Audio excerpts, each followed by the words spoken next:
Hello everyone, this is Hilary Zoe. Welcome to the weekly English VOC news program, where we bring you the latest and most significant news from Chinland this week. Let's jump right into our stories tonight. The Kampala Council, part of the Chinland Council, has issued a statement alleging human rights violations by the city of Kampala, a faction of the Chin Brotherhood Alliance. According to the council, the Tumi Battalion of CDF Kampala has set up a checkpoint near Outpool Village, located on the road connecting Kampala and small towns. Reports indicate that residents supporting the Chinland Council and the Chinland government are being denied passage through this checkpoint, while those backing the Chin Brothers, CB, are allowed to pass freely.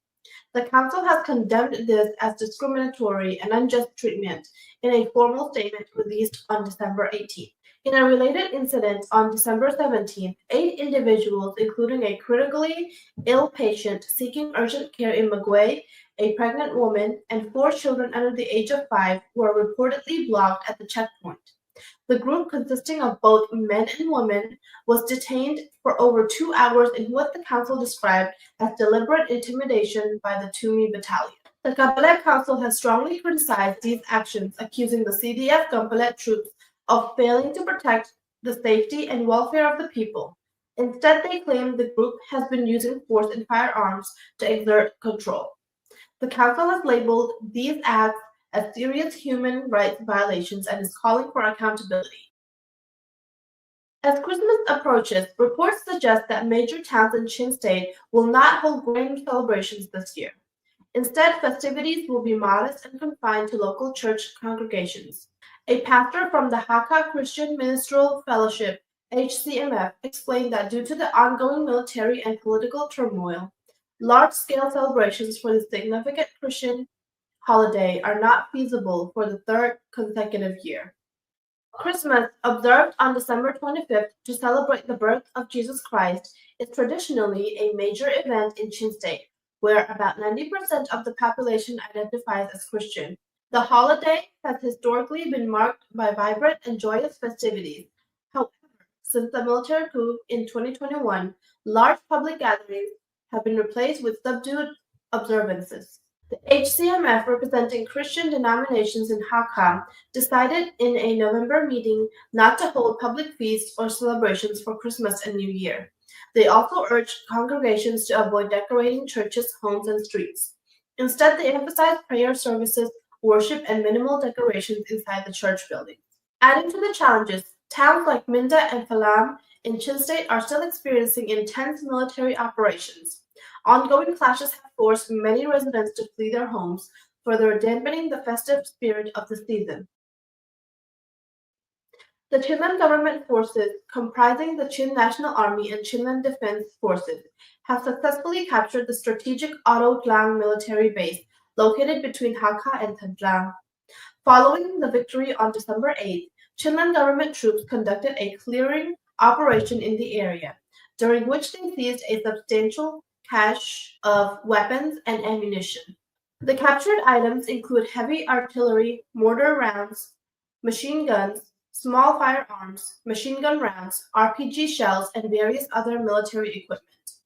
During the battle for Otto Klang, casualties were reported among the junta's forces.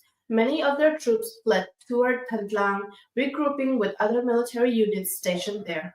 The Chinland government forces launched Operation Jericho on November 22, targeting junta bases along the Hakka-Tandlang corridor.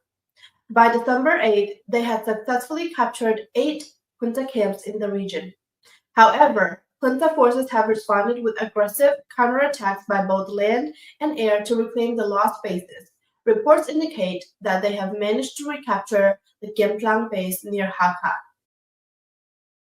In Galay town, the Myanmar military junta has intensified its crackdown on young people under the guise of the Myanmar military conscription law. According to observers monitoring the situation, over 50 youth have already been detained between late November and December 19th. Recent arrests include raids on liquor shops and the detention of young individuals commuting to and from work. Previously, those arrested could reportedly secure their release by paying bribes ranging from 200,000 to 500,000 jets.